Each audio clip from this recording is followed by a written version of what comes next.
Very good evening to all of you. आज का दिन है 6 नवंबर और साल 2023 और उम्मीद करते हैं आप सब बहुत अच्छे होंगे। और दूसरी चीज़ कि अब एग्ज़ाम स्टार्ट होने वाला है नवंबर में, और नवंबर से शायद अभी आप लोग का टेस्ट सीरीज चल रहा होगा, मॉक टेस्ट ऐसा बोल सकते हैं, आप लोगों का स्टार्ट हो गया होगा स्कूलों में। ठीक है, सीबीएसई स्कूलों की मैं बात कर रहा हूँ। सीबीएसई में, आईसीएसई में, उनमें अभी मॉक टेस्ट स्टार्ट हो गए, मॉक प्रैक्टिस। एंड आपका फिर दिसंबर के बाद जनवरी में, फरवरी के बीच में आपका प्री बोर्ड होगा एंड फिर फाइनल। ठीक है, तो ये वन शॉट वीडियो है बेसिकली। वन शॉट नहीं कह सकते इसको, टू शॉट में, मतलब दो करके लेके आऊँगा, क्योंकि एक बार में पूरा चैप्टर उतने अच्छे तरीके से बताना या फिर इंपॉर्टेंट टॉपिक को कवर कर पाना थोड़ा सा मेरे को अटपटा लगता है, मतलब जल्दी जल्दी लगता है, ऐसे हड़बड़ी में सिर्फ। तो कुछ कुछ चीज़ मैं यहाँ पे आज कवर जो टॉपिक करूँगा वो टॉपिक है आज का, जो मैं यहाँ पे कवर करने जा रहा हूँ जो टॉपिक, वो टॉपिक आपका तो सबसे पहले मेल रिप्रोडक्टिव सिस्टम होगा। ठीक है, वो आपका क्या है, मेल रिप्रोडक्टिव सिस्टम हो जाएगा।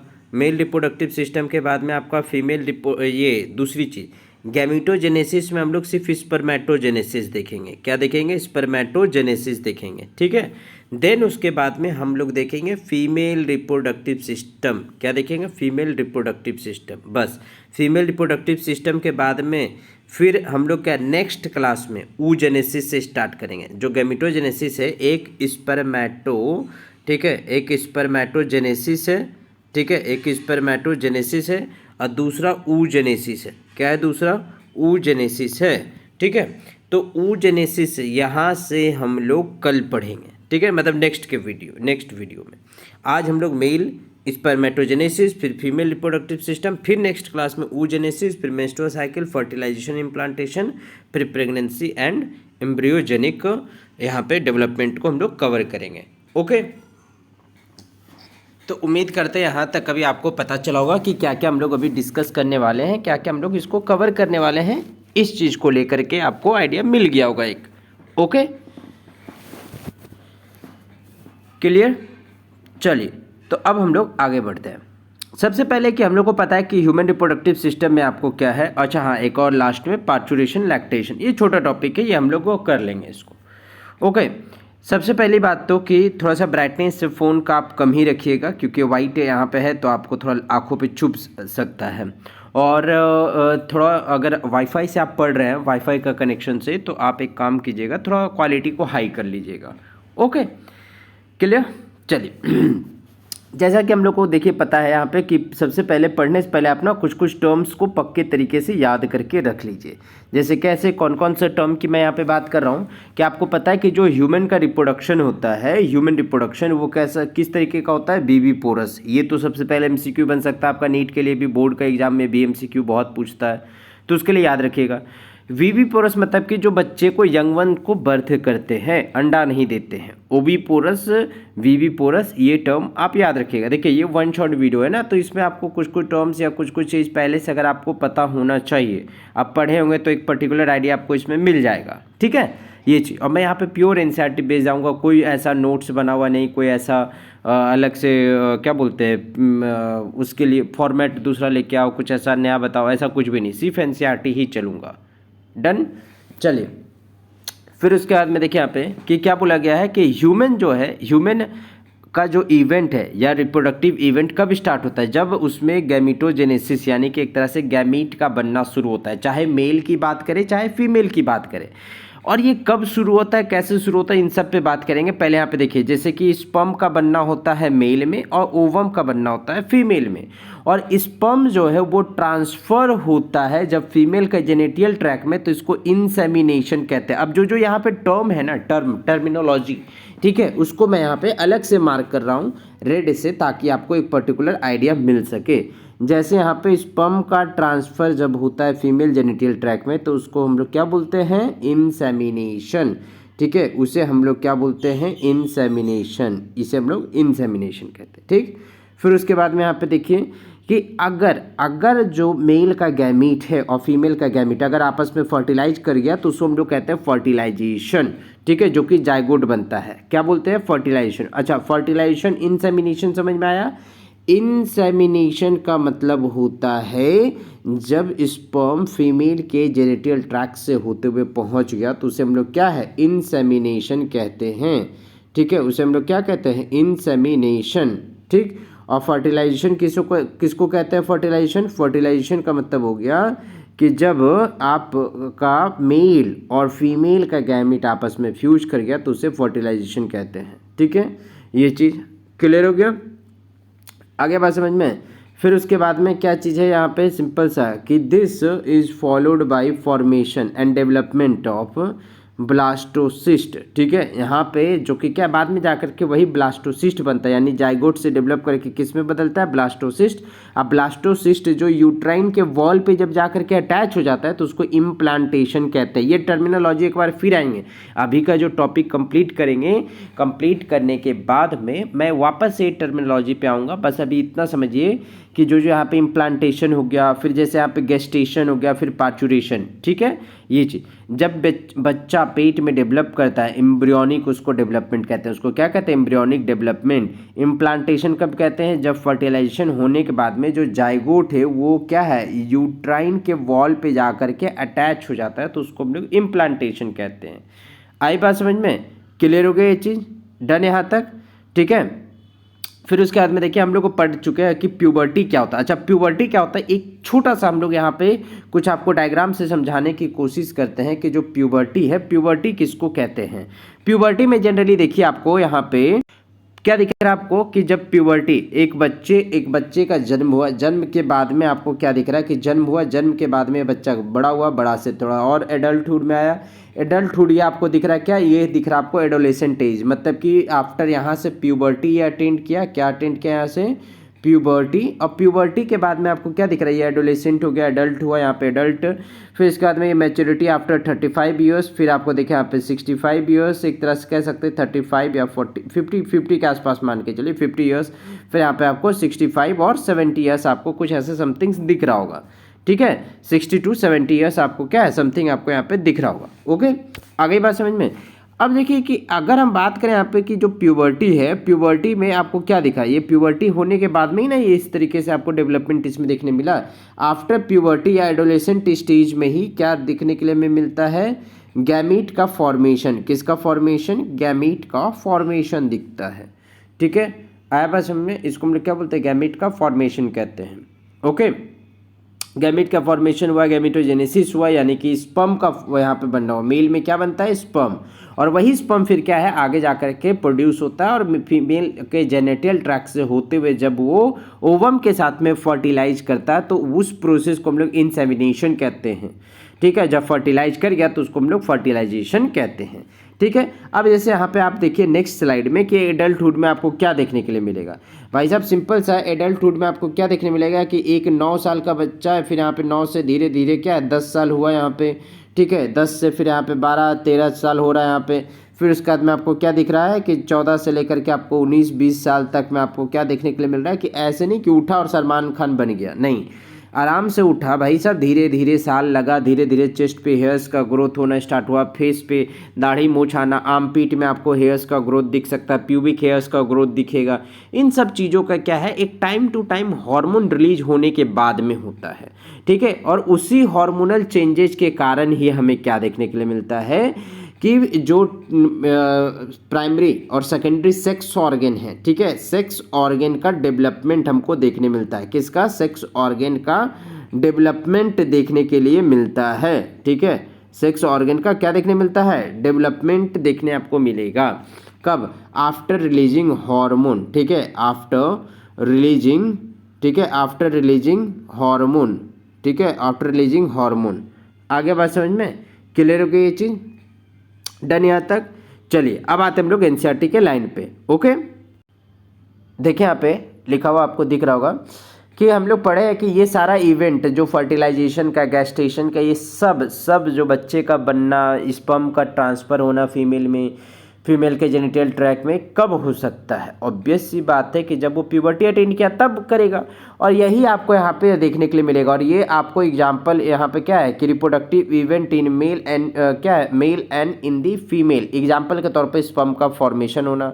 और लेकिन यहाँ पे कुछ कुछ डिफरेंस भी है, जैसे रिमार्केबल डिफरेंस यहाँ पे बताने की कोशिश किया गया कि एक ओल्ड मैन में भी, ठीक है, एक ओल्ड मैन में भी आपको स्पर्म का फॉर्मेशन होता हुआ दिखेगा, लेकिन फीमेल में जो ओवम है वो आफ्टर 50 के बाद में, आफ्टर द एज ऑफ क्या 50, यानी कि 40 से लेकर के 50 के बीच में क्या है आपको देखने मिलेगा, ये आपको सिंपल सा 50 के बाद में ओवम सीज हो जाता है, नहीं बनता है। लेकिन मेल में आपको क्या है कि आफ्टर 60 के प्लस 60 प्लस के बाद में भी स्पर्म का फॉर्मेशन देखने के लिए मिलेगा। अब एक चीज़ जान लीजिए यहाँ पे कि जो मेल रिप्रोडक्टिव सिस्टम अब हम लोग इंटर कर रहे हैं, मेल रिप्रोडक्टिव सिस्टम में आपको क्या देखने मिलेगा कि ये पेल्विस रीजन में लोकेट रहता है। पेल्विस रीजन अभी दिखाते हैं आपको। फिर उसके बाद में कि इसमें आपको क्या है, पेयर ऑफ टेस्टिस देखने मिलेगा। जो मेल रिप्रोडक्टिव सिस्टम में क्या क्या हम लोग देखेंगे, टेस्टिस, और ये एसेसरी एलॉन्ग, ठीक है, यहाँ पे एलॉन्ग एसेसरी डक्ट, उसमें बहुत सारे डक्ट्स होंगे, ग्लैंड होगा, और जिसको हम लोग क्या एंड एक्सटर्नल जेनिटेलिया, ठीक है, एक्सटर्नल जेनिटेलिया आपको देखने के लिए मिलेगा। वो एक्सटर्नल जेनिटेलिया फिर क्या आपको, ऑब्वियस सी बात है कि वो जो एक्सटर्नल जेनिटेलिया यानी कि डायग्राम में दिखा रहा है आपको, देखिए यहाँ पे एक्सटर्नल जेनिटेलिया, ठीक है, ये आपको देखने के लिए मिलेगा मेल में, मेल रिप्रोडक्टिव सिस्टम में एक्सटर्नल जेनिटेलिया, ठीक है। अब यहाँ पे कुछ चीज़ और पहले जान लीजिए यहाँ पे कि जो हम लोग का ये टेस्टिस यानी कि जो ये रिप्रोडक्टिव ऑर्गन है, ग्लैंड है, ठीक है, रिप्रोडक्टिव यहाँ पे मेल रिप्रोडक्टिव आपको ऑर्गन जो दिख रहा है, इसमें ग्लैंड भी, एसेसरी डक्ट्स भी, ये सब देखिए जो डक्ट्स है, ये क्या, ये डक्ट है, ठीक है। तो ये सब कुछ आपको क्या है कि मेल रिप्रोडक्टिव सिस्टम में देखने मिलेगा। अब क्या क्या है वो चीज़ देखें। सबसे पहले बात तो कि पेल्विक रीजन यानी कि जो 2 थाई होता है, जैसे कि ये हो गया पैर, ठीक है। अब इस वाले पोर्शन में आपको देखने के लिए मिलेगा मेल रिप्रोडक्टिव सिस्टम। आगे बात समझ में क्या देखने मिलेगा, मेल रिप्रोडक्टिव सिस्टम, ठीक है। अच्छा, पहले हम लोग ना इसको अच्छा से फिगर से समझते हैं, फिर एनसीईआरटी के लाइन पे आते हैं, ताकि प्रॉपर तरीके से आपको कुछ चीज़ें समझ में आए। ओके, बस ज़्यादा नहीं, बाहर नहीं जा रहे, बस डायग्राम से दिखाने की कोशिश कर रहे हो, समझाने की कोशिश कर रहे हैं आपको। ओके, चलिए देखिए यहाँ पे आपको दिख रहा होगा, यहाँ पे अभी लेबल नहीं है, बिल्कुल भी लेबल यहाँ पे नहीं है। आप सिंपल से यहाँ पे देखने की कोशिश कीजिएगा इसको कि ये हो गया टेस्टिस, ठीक है, जो कि बॉडी के बाहर है। ये फ्रंट व्यू आपको दिखा रहे हैं, ठीक है ना, ये आपको क्या है, फ्रंट व्यू आपको दिख रहा होगा, ठीक है, ये आपको फ्रंट व्यू दिख रहा है। ओके, आपको ये जो दिख रहा है ये हो गया टेस्टिस, ये क्या हो गया, ये हो गया टेस्टिस, ये हो गया पेनिस, ये क्या हो गया, पेनिस, ठीक है। अब ये जो टेस्टिस है, ये टेस्टिस बाहर निकल रहा है यूरेथ्रा से, यहाँ पे आपको दिख रहा होगा यूरेथ्रा में ये कनेक्ट हो गया करके, ठीक है। ये जो यूरेथ्रा नहीं, ये यूरिनरी ब्लैडर में कहाँ पे आकर कनेक्ट हुआ, ये आपको दिख रहा होगा यहाँ पे, ये यूरिनरी ब्लैडर में यहाँ पे आपको कनेक्ट हो गया, ठीक है। एक सेकंड, इसको मिटा करके यहाँ पे लिख देते हैं। ये आपको जो दिख रहा है ये है यूरिनरी ब्लैडर, ठीक है, यूरिनरी ब्लैडर आपको दिख रहा, ठीक है।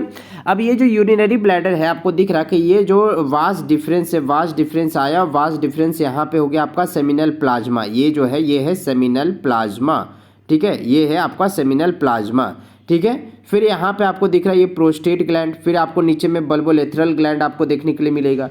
तो ये जो ग्लैंड है, ये जो 3 ग्लैंड आपको, सेमिनल प्लाज्मा हो गया, प्रोस्टेट ग्लैंड हो गया, बल्बोलेथरल ग्लैंड हो गया, ठीक है, ये सब एक में कनेक्ट हो जाता है, ये सब के सब क्या हो जाता है, यहाँ पे आकर के ये कनेक्ट हो जाता है एक में, और ये यूरेथ्रल पैसेज से होते हुए बाहर निकलता है। कहाँ से बाहर निकलता है, यूरेथ्रल पैसेज से होते हुए ये बाहर निकलता है, ठीक है। मतलब बेसिकली कि स्पर्म का फॉर्मेशन होता है टेस्टिस में, टेस्टिस से ये वास्ट डिफरेंस से यहाँ से बाहर निकला, बाहर निकलते हुए सेमिनल प्लाज्मा, ठीक है, प्रोस्टेट ग्लैंड, बल्बोलेथरल ग्लैंड, इसमें क्या मिक्स करता है, तो इस सेमिनल सेमिनल वेसिकल है, यहाँ पे सेमिनल वेसिकल, हम यहाँ पे गलत बोल दिए, सेमिनल प्लाज्मा नहीं, सेमिनल वेसिकल होगा यहाँ पे, ठीक है, ये सेमिनल वेसिकल है, ठीक है, सेमिनल वेसिकल्स, और मिक्स क्या करता है, सेमिनल प्लाज्मा मिक्स करता है, फ्लूइड, सेमिनल फ्लूइड, जिसको हम लोग सेमिनल फ्लूइड कहते हैं, ठीक है। ये सेमिनल फ्लूइड मिक्स करता है किसमें, स्पर्म में, किसमें, स्पर्म में, ठीक है, किसमें मिक्स किया भाई साहब, तो स्पर्म में, ठीक है ना, किसमें, स्पर्म में। आया बात समझ में? इस वजह से इसको हम लोग क्या बोलते हैं, सीमेन कहते हैं। इसको क्या कहते हैं, सीमेन। क्या बोलते हैं इसको फिर, सीमेन कहते हैं। आया बात समझ में पूरी तरीके से? और यही यूरेथ्रल पैसेज से होते हुए फिर क्या है, ये बाहर निकलता है, ये यूरेथ्रल पैसेज से होते हुए। ठीक है, क्लियर हो गया? अच्छा, एक और अब यहाँ पे टेस्ट, ये वाला डायग्राम आप देखिए यहाँ पे इस साइड व्यू से, पेल्विक एरिया में आपको दिख रहा है ये। ठीक है, ये आपको हो गया इसका टेस्टिस का ऊपर का कवर, जिसको हम लोग ट्यूनिका, यहाँ पे ट्यूनिका वेजिनाइलिस कहते हैं। ठीक है, ट्यूनिका वेजिनाइलिस कहते हैं। ये स्कॉटम हो गया, ये बॉडी से बाहर ही रहता है ड्यू टू क्या चीज़, due to low temperature. Due to low temperature इसको चाहिए होता है, क्या चीज़ बनने के लिए, स्पर्म का फॉर्मेशन होने के लिए बॉडी से लो टेम्परेचर चाहिए होता है। ये आपको टेस्टिस दिख रहा है, ये एपिडिडाइमिस दिख रहा है यहाँ पे, और ये वास डिफरेंस दिख रहा है जो कि बाहर निकल रहा है। और आपको यहाँ पे देखिए ये ब्लैडर है, यहाँ पे यूरिनरी ब्लैडर। ठीक है, फिर यहाँ पे देखिए यूरिनरी ब्लैडर से ये कनेक्ट होते हुए बाहर निकला यहाँ पे प्रोस्टेट ग्लैंड, सेमिनल, यहाँ पे देखिए सेमिनल वेसिकल आपको दिखा, सेमिनल प्लाज्मा वहाँ पे बोल देते, सेमिनल वेसिकल होगा। फिर यहाँ पे ही आपको छोटा सा यहाँ पे आपको क्या है, बल्बोलेथरल ग्लैंड आपको देखने के लिए मिलेगा। ठीक है, आपको बल्बोलेथरल ग्लैंड देखने के लिए मिलेगा। और ये तीनों मिल करके क्या मिक्स करता है इसमें, सेमिनल फ्लूइड। क्या मिलाता है इसमें, सेमिनल फ्लूइड। ठीक है, सेमिनल फ्लूइड उसको कहते हैं। ठीक है ना, सेमिनल फ्लूइड कहते हैं उसको। ठीक, आगे बात समझ में, क्लियर हो गया? एनस को ना ये रिप्रोडक्टिव ऑर्गन में नहीं आता है, एनस इसे हटा करके रखिए, एनस रिप्रोडक्टिव ऑर्गन में नहीं आता है। ये हो गया रेक्टम। ठीक है, ये क्या हो गया, रेक्टम हो गया। ठीक है, और ये आपको दिख रहा है पेनिस, और ये यूरेथ्रा, ये यूरेथ्रा डक्ट निकल रहा है जो कि आपको क्या है, ये कॉमन पैसेज यूरिन के लिए और सीमेन के लिए। ठीक है, यूरिन के लिए और सीमेन के लिए कॉमन होता है। और सीमेन किसको कहते हैं, ये चीज़ याद रखिएगा, सीमेन इक्वल टू क्या हो गया, सेमिनल फ्लूइड। ठीक है ना, सेमिनल फ्लूइड। ठीक है, सेमिनल फ्लूइड,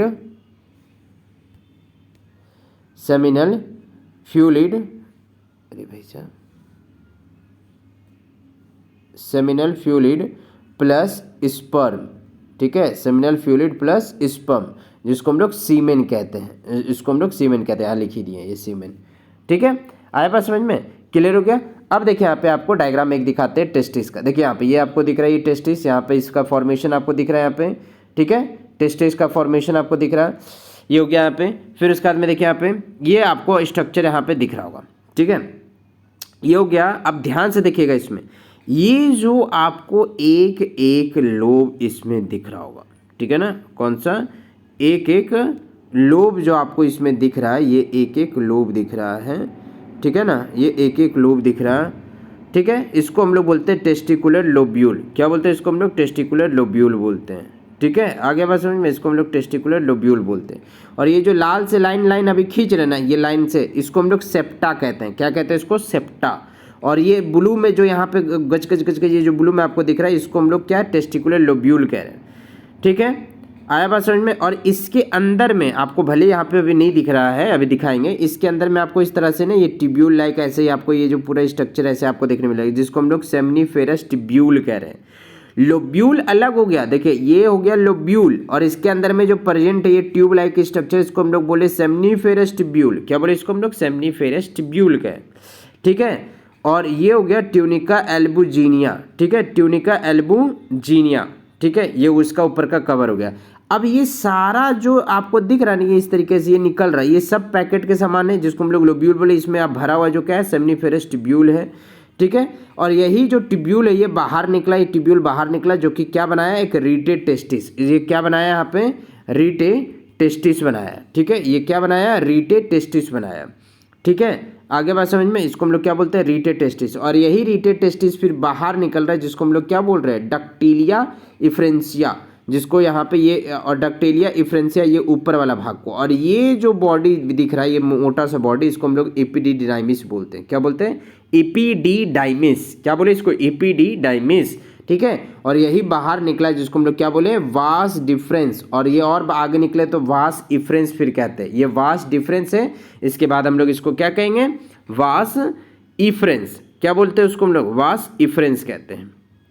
ठीक है, डन, यहाँ तक समझ में आ गया बात, ये चीज़ क्लियर हो गया? ओके, चलिए एक और फिगर आप देखिए यहाँ पे, ध्यान से देखिए इस चीज़ को।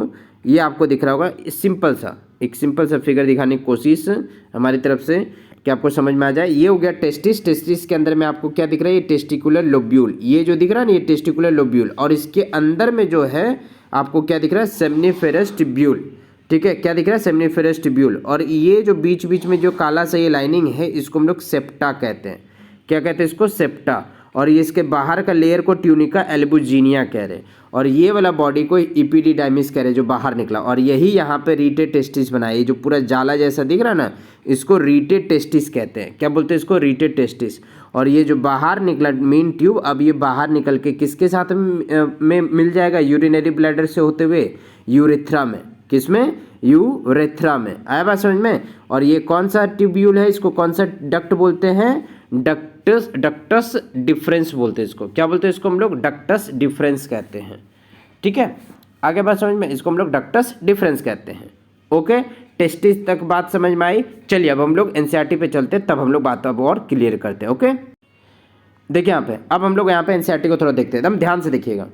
टेस्टिस आउटसाइड होता है बॉडी का, कहाँ होता है भाई साहब, आउटसाइड में होता है टेस्टिस का। जो कैविटी में, जिस कैविटी में प्रेजेंट होता है उसको स्कॉटम बोलते हैं। स्कॉटम देखिए यहाँ पे बॉडी से क्या है, क्यों स्कॉटम होता है भाई साहब, क्योंकि ये 2 से 2.5, ठीक है, 2.5 डिग्री सेल्सियस कम रखने में मदद करता है टेम्परेचर को, इंटरनल हम लोग का नॉर्मल बॉडी टेम्परेचर से, जो कि मदद मिलता है स्पर्मेटोजेनेसिस में। स्पर्मेटोजेनेसिस का मतलब होता है फॉर्मेशन ऑफ स्पर्म में।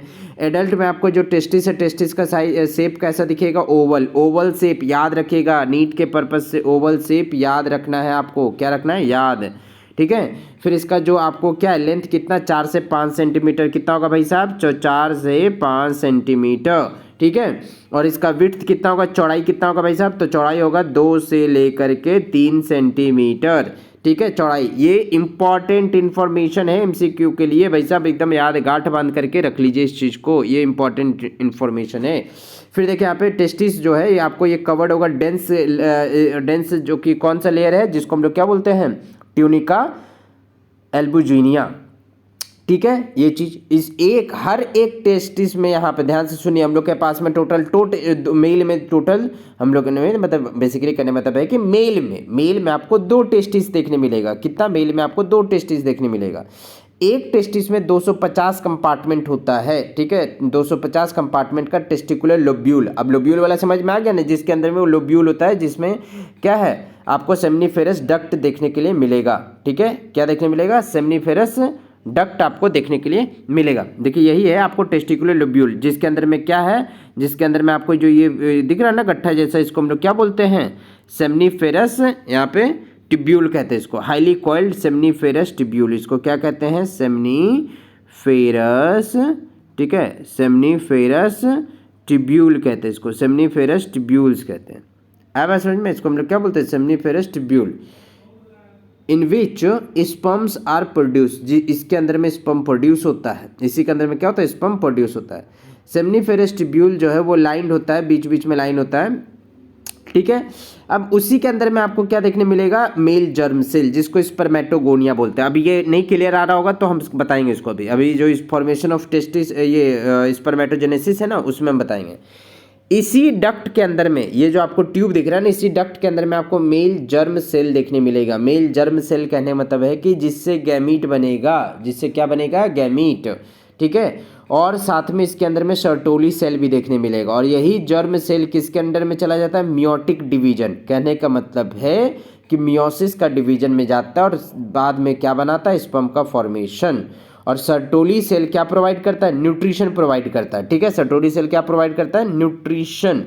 आया बात समझ में, क्या प्रोवाइड करता है, न्यूट्रिशन। और आपको सेमनीफेरस ट्यूब्यूल में ही बीच में इंटरटिशियल स्पेस देखने मिलेगा, जिसको हम लोग क्या बोलते हैं, इंटरटिशियल्स, जो कि क्या कंटेन करके रखेगा, वेसल्स, और साथ में इंटरटिशियल सेल्स, या तो हम लोग उसको लैडिक सेल भी कहते हैं। और लैडिक सेल ही मेन जो है वो एंड्रोजन यानी कि हार्मोन का सिंथेसिस करवाने में मदद करता है।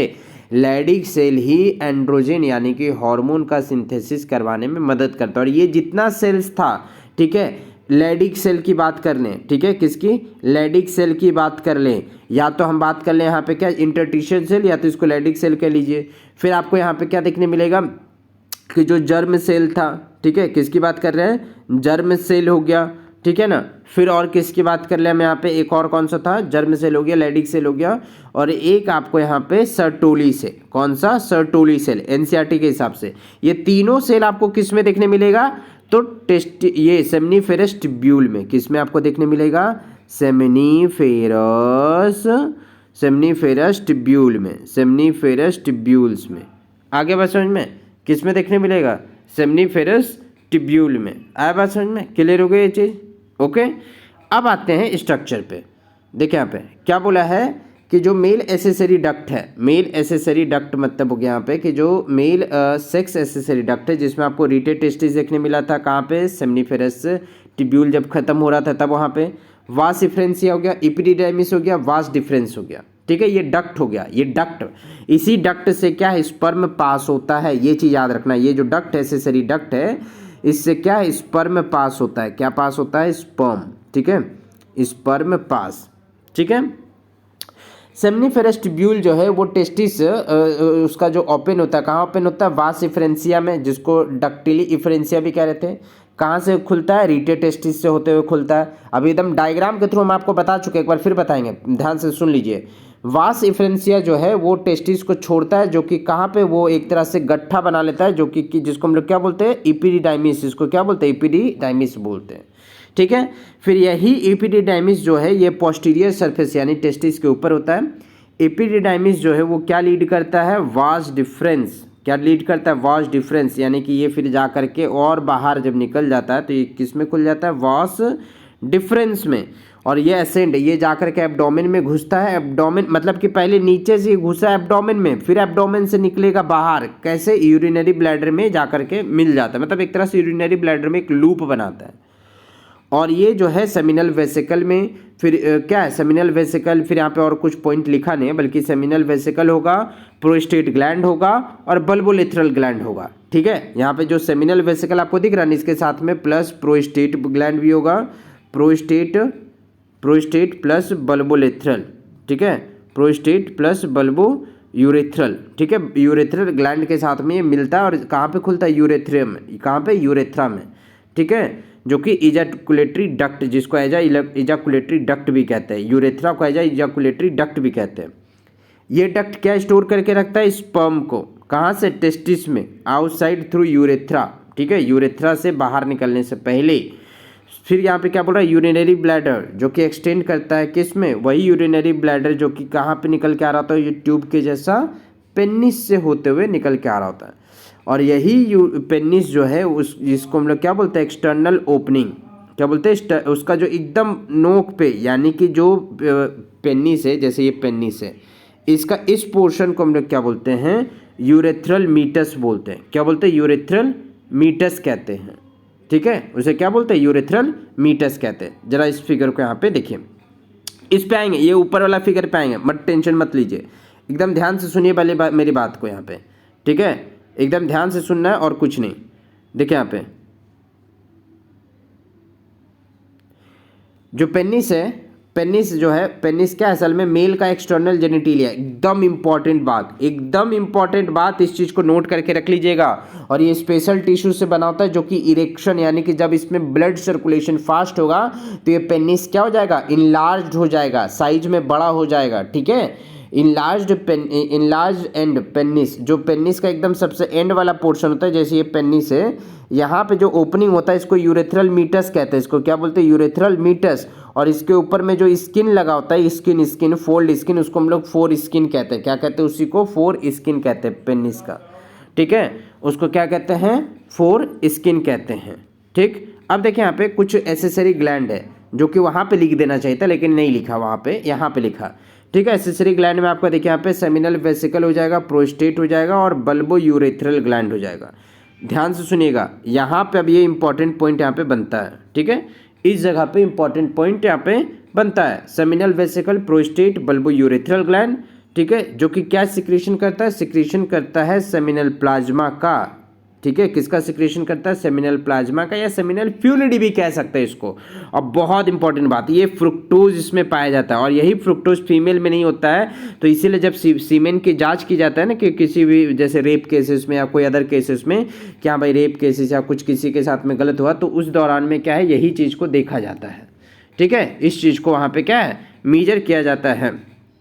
आए बात समझ में, इस चीज़ को क्या वहाँ पे देखा जाता है। तो फ्रुक्टोज हो गया, फिर यहाँ पे कैल्शियम हो गया, सर्टेन एंजाइम्स हो गया, ठीक है ना, ये सब आपको उसमें असल में ये क्या करता है, स्पर्म में मिक्स करता है, यही सेमिनल प्लाज्मा स्पर्म में क्या करता है, ये सेमिनल प्लाज्मा स्पर्म में मिक्स करता है। ठीक है, सेमिनल प्लाज्मा। ठीक है, आगे बात समझ में। और इसी को फिर मिला करके हम लोग क्या बोलते हैं, इसी को मिला करके हम लोग बोलते हैं सीमेन, इसी को मिला करके बोलते हैं सीमेन। आगे बात समझ में, इसी को मिला करके हम लोग क्या बोलते हैं, सीमेन कहते हैं।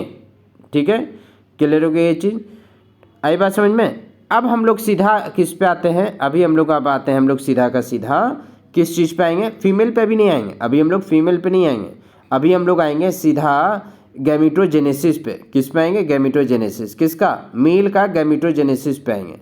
ठीक है, मेल के गैमेटोजेनेसिस पे आएंगे कि स्पर्म का फॉर्मेशन कैसे होता है। ठीक है, चलिए, तो स्पर्म का फॉर्मेशन कैसे होता है, किस तरीके से होता है, तो ये चीज़ तो अभी हम लोग थोड़ा देर पहले भी पढ़े थे कि स्पर्मेटोगोनिया से ही बदलता है, किसमें, स्पर्म में बनता है। ठीक है, और इस प्रोसेस को स्पर्मेटोजेनेसिस कहते हैं। जब इमेच्योर मेल जर्म सेल, यानी जिसको स्पर्मेटोगोनिया कहते हैं, वही बन जाता है, वही मैच्योर हो जाता है। ठीक है, वो प्रोड्यूस कर देता है क्या, स्पर्म, और इसी प्रोसेस को कहते हैं स्पर्मेटोजेनेसिस। इसी को क्या कहते हैं, स्पर्मेटोजेनेसिस। ठीक है ना, तो वही अभी हम लोग को स्पर्मेटोजेनेसिस देखना है, लेकिन ऐसे नहीं देखेंगे, अभी हम लोग देखेंगे इसको कैसे। तो पहले हम लोग इसको डायग्राम में देखेंगे, तब उसके बाद में यहाँ पे बात करेंगे, और हार्मोन के ऊपर में भी बात करेंगे। आया बात समझ में, फिर ये कैसे वर्क करता है उस तरीके से। चलिए, एक छोटा सा डायग्राम आपको पहले सिंपलिसिटी में डायग्राम दिखाते हैं, और तब हम लोग फिर आगे यहाँ पे बढ़ते हैं। ठीक है, मेल का स्पर्मेटोजेनेसिस में। ओके, देखिए आपको दिख रहा होगा, बड़ा ही सुंदर डायग्राम, एकदम इत्मीनान से देखना होगा आपको। ठीक है ना, मैं ऐसे नहीं अकबकाना नहीं है कि वीडियो आए देखें चले गए, तो थोड़ा सा तो आपको इत्मीनान से इस चीज़ को देखना होगा। हम खुद यहाँ पे चाहते हैं कि आपको एक वीडियो में जितना ज़्यादा इन्फॉर्मेशन दें एनसीईआरटी का, आप उसको देखें, समझें, आपको याद भी हो जाए और आपका वो काम का भी निकल जाए। ठीक है, वो पॉइंट है, आ रहा बात समझ में। और ऐसा समझ जाएं कि दिमाग में फिगराइज्ड हो जाए, तो एनसीईआरटी के हिसाब से आप उसको टिक भी कर सकें। ओके, ये चीज़ तो देखिए आपको यहाँ पे दिख रहा होगा कि ये आपको दिख रहा है टेस्टिस। ठीक है, अब देखिए टेस्टिस में आपको दिख रहा था ये जो हाईली कॉइल्ड सेमनीफेरस ट्यूब्यूल है, इसी को यहाँ पे आपको दिख रहा। तो अब एक फिगर ये जो आपको दिख रहा है, इसके अंदर में जो हाईली कॉइल्ड ये वाला फिगर को देखिए, यहाँ पे जहाँ पे हम डार्क सर्कल कर रहे हैं। ठीक है ना, इसी को यहाँ पे कट किया गया, ऐसे काटा गया, और काट करके देखिए ऐसे दिखा रहा है ये जो ट्यूब्यूल है, क्रॉस सेक्शन उसका, और उसका एक पिज्जा के समान एक पीस ऐसे कट करके निकाला गया, पिज्जा के समान एक पीस ऐसे कट करके निकाला गया। क्या देखा गया कि जो दीवार के तरफ में, यानी कि जो लेयर है, ठीक है, लेयर के तरफ में देखिए इमेच्योर आपको सेल दिखता है। क्या दिख रहा है, ये इमेच्योर जर्म सेल, इसको हम लोग क्या बोलते हैं, इमेच्योर। ठीक है, इमेच्योर, ठीक, इमेच्योर जर्म सेल। ठीक है, या तो ये भी कह सकते हैं आप इसको यहाँ पे स्पर्मेटोगोनिया, क्या बोलेंगे इसको, स्पर्मेटोगोनिया। ठीक है, स्पर्मेटोगोनिया। आया बात समझ में, क्लियर हो गया, इसको हम लोग क्या बोलेंगे, स्पर्मेटोगोनिया।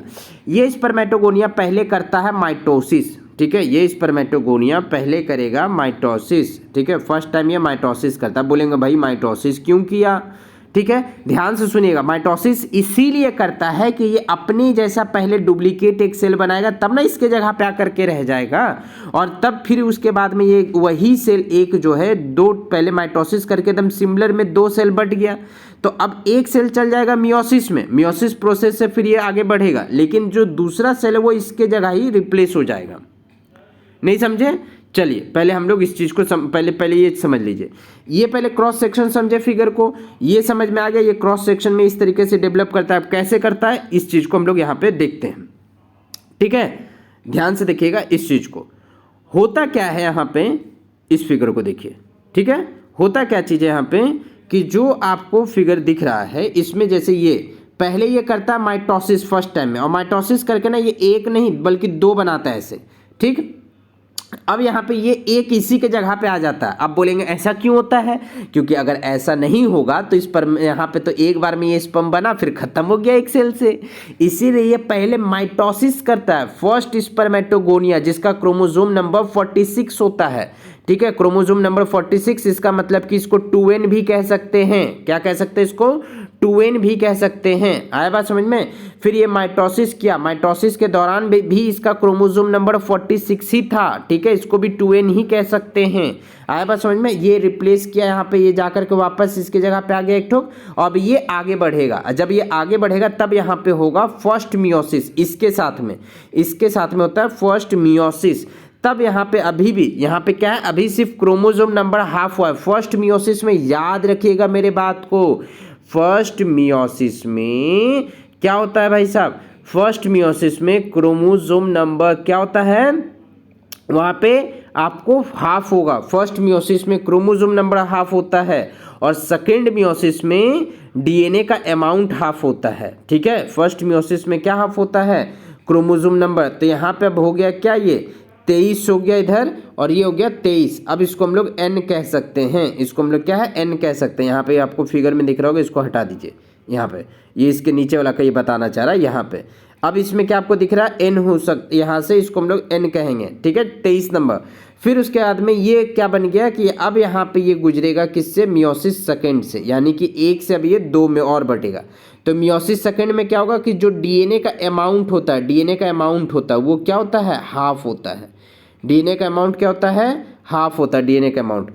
और फिर इसको ये जो बना, ये क्या बन गया, ये बन गया स्पर्मेटिड कहलाता है। ये क्या बनाया, स्पर्मेटिड, ठीक है। और फिर जाकर के ये मैच्योर जब हो जाता है, मैच्योर, ठीक है। मैच्योर होने के बाद में इसको हम लोग क्या बोलते हैं, स्पर्म सेल। क्या बोलते हैं इसको हम लोग, स्पर्म सेल या स्पर्मेटोजोआ कहते हैं। इसको क्या कहते हैं, स्पर्मेटोजोआ कहते हैं। आगे बात समझ में, इसको हम लोग क्या बोलते हैं, स्पर्मेटोजोआ कहते हैं। क्लियर हो गया ये बात, ठीक है, ओके, यहाँ तक आई समझ में, ठीक है। अब चलिए इस फिगर को देखिए, यहाँ पे देखिए, यहाँ पे क्या दिख रहा है आपको, ये आपको दिख रहा है यहाँ पे स्पर्मेटोगोनिया किस में कन्वर्ट हुआ, प्राइमरी स्पर्मेटोसाइट में। अब ये मियोसिस फर्स्ट यहाँ पे दिखा रहा है, जबकि यहाँ पे एक और होगा, कौन सा होगा, माइटोसिस। पहले ये सेल था स्पर्मेटोगोनिया, पहले अब ये आया इसमें किस में, माइटोसिस प्रोसेस, पहले माइटोसिस। यहाँ पे 2 सेल में ये बटा, अब एक इसी के जगह पे आकर के रिप्लेस हो जाएगा और ये अब आगे बढ़ेगा, प्राइमरी स्पर्मेटोसाइट। फिर उसके बाद में ये सेकेंडरी स्पर्मेटोसाइट इसको कहते हैं, इसी को क्या कहते हैं, सेकेंडरी स्पर्मेटोसाइट। फिर ये स्पर्मेटिड कहलाता है, फिर ये स्पर्मेटोजोआ कहलाता है। देखिए हर किसी का नाम है, ये प्राइमरी स्पर्मेटोसाइट, ये सेकेंडरी स्पर्मेटोसाइट, ये स्पर्मेटिड। और जब ये मैच्योर हो जाता है, क्या हो जाता है, मैच्योर, ठीक है। तो मैच्योर होने के बाद में इसको हम लोग कहते हैं स्पर्मेटोजोआ। कितना सिंपल सा है, ठीक है। इस चार्ट को बना लीजिएगा, आपके दिमाग में घुस जाएगा, ओके। आया बात समझ में? इस फिगर को भी देखिए। अब यहाँ पे क्या दिख रहा है आपको, यहाँ पे दिख रहा है आपको ये सर्टोली सेल है, जो कि सर्टोली सेल एक तरह से इसको क्या प्रोवाइड, न्यूट्रिशन प्रोवाइड करता है, किसको, स्पर्मेटिड को, स्पर्मेटोजोआ। पहले स्पर्मेटोगोनिया सेल इधर साइड में होता है, किनारे में। फिर उसके बाद में स्पर्मेटोसाइट होता है, ठीक है, प्राइमरी स्पर्मेटोसाइट भी इसको कह सकते हैं, प्राइमरी, ठीक है, प्राइमरी स्पर्मेटोसाइट। फिर उसके बाद में क्या है, सेकेंडरी स्पर्मेटोसाइट होता है, ठीक है, यहाँ पे 2 लिखा है, इसको सेकेंडरी बोलते हैं, सेकेंडरी स्पर्मेटोसाइट। फिर उसके बाद में इसको हम लोग क्या, स्पर्मेटिड बोलते हैं, ठीक है। फिर उसके बाद में ये क्या हो गया, ये हो गया स्पर्मेटोजोआ, ठीक है। ये क्या हो गया, ये हो गया स्पर्मेटोजोआ। ये मैच्योर होता है, ये क्या है, मैच्योर, ठीक है। इसको हम लोग क्या बोलते हैं, मैच्योर बोलते हैं। आगे बात समझ में, इसको हम लोग क्या बोलते हैं, मैच्योर स्पर्म कहते हैं, स्पर्मेटोजोआ। डन यहाँ तक, ठीक है। चलिए अब स्पर्म का स्ट्रक्चर में भी हम लोग आएंगे, ठीक है ना। स्पर्म का स्ट्रक्चर में पहले एनसीईआरटी को थोड़ा पढ़ ले, तब आगे बढ़ते हैं हम लोग, ओके। देखिए यहाँ पे क्या दिख रहा है, पहली बात तो स्पर्मेटोजेनेसिस मतलब क्या होता है कि जब ये स्पर्मेटोजेनेसिस कब से शुरू हो जाता है, प्यूबर्टी। ये लाइन को मत भूलिएगा, ये लाइन को बिल्कुल नहीं भूलना है, ठीक है, ये चीज़। अब यहाँ पे क्या बोल रहा है, जो स्पर्मेटोगोनिया था, ठीक है, जो स्पर्मेटोगोनिया है वही स्पर्मेटोगोनिया किस तरफ में होता है, इनसाइड दी वॉल, एकदम इंपॉर्टेंट लाइन है, ये वॉल की तरफ में होता है, सेमनीफेरस का जो वॉल होता है उस वॉल की तरफ में होता है। फर्स्ट टाइम में ये पहले माइटोसिस करता है, फिर मियोटिक डिवीजन से आगे बढ़ता है, ठीक है। ईच स्पर्मेटोगोनिया पहले डिप्लॉयड होता है, यानी कि हर में कितना आपको 46 क्रोमोसोम, 46 बोले तो 2n, ठीक है। और सम स्पर्मेटोगोनिया जो कि क्या है, जिसको हम लोग क्या बोलते हैं, प्राइमरी स्पर्मेटोसाइट, जो कि पहले प्राइमरी स्पर्मेटोसाइट किस में जाएगा, मियोसिस में, पहले मियोसिस फर्स्ट में जाएगा। फिर वही प्राइमरी स्पर्मेटोसाइट डिवीजन करेगा, जब फर्स्ट मियोटिक डिवीजन कंप्लीट कर लेगा, यानी रिडक्शन, क्या किया, रिडक्शन डिवीजन कंप्लीट कर लिया, 2 इक्वल में बढ़ गया, 2 इक्वल में, तब उस वक्त में भी हम लोग इसको क्या बोल रहे हैं, यहाँ पे सेकेंडरी को भी यहाँ पे हम लोग क्या बोल रहे हैं, हैप्लॉइड सेल्स कॉल्ड, यहाँ पे क्या, यही हैप्लॉइड सेल्स को फिर यहाँ पे हम लोग सेकेंडरी स्पर्मेटोसाइट जो कि विच हैव, ध्यान से सुनिएगा, अब यहाँ पे हैप्लॉइड ये बन गया, हैप्लॉइड मतलब क्या हो गया, 23 क्रोमोसोम नंबर, कितना 23, यानी कि n, सिर्फ और सिर्फ n, कि क्या हो गया यहाँ पे, अब ये क्या बदल गया, अब ये n बदल गया, n, ठीक है। किसकी बात कर रहे हैं, किसकी बात कर रहे हैं, सेकेंडरी स्पर्मेटोसाइट, ध्यान से सुनिएगा, सेकेंडरी स्पर्मेटोसाइट को अब हम लोग हैप्लॉइड कहेंगे। प्राइमरी यहाँ पे डिप्लॉयड था, प्राइमरी यहाँ पे क्या था, डिप्लॉयड था, ये बात याद रखिएगा, प्राइमरी डिप्लॉयड था, 46 क्रोमोसोम नंबर था इसके पास में, लेकिन सेकेंडरी स्पर्मेटोसाइट जो कि मियोसिस डिवीजन करके, फर्स्ट मियोसिस डिवीजन करके, कौन सा, मियोसिस फर्स्ट डिवीजन करके ये बन गया 23 में, ठीक है, ओके। अब देखिए यहाँ पे ये 23 क्रोमोसोम में बदला, ये फिगर तो अब आपको समझ में आ गया होगा, ये एनसीईआरटी का फिगर है, ये चीज़ क्लियर है, चलिए फिर भी डिस्कस कर लेंगे, टेंशन नहीं लेने का।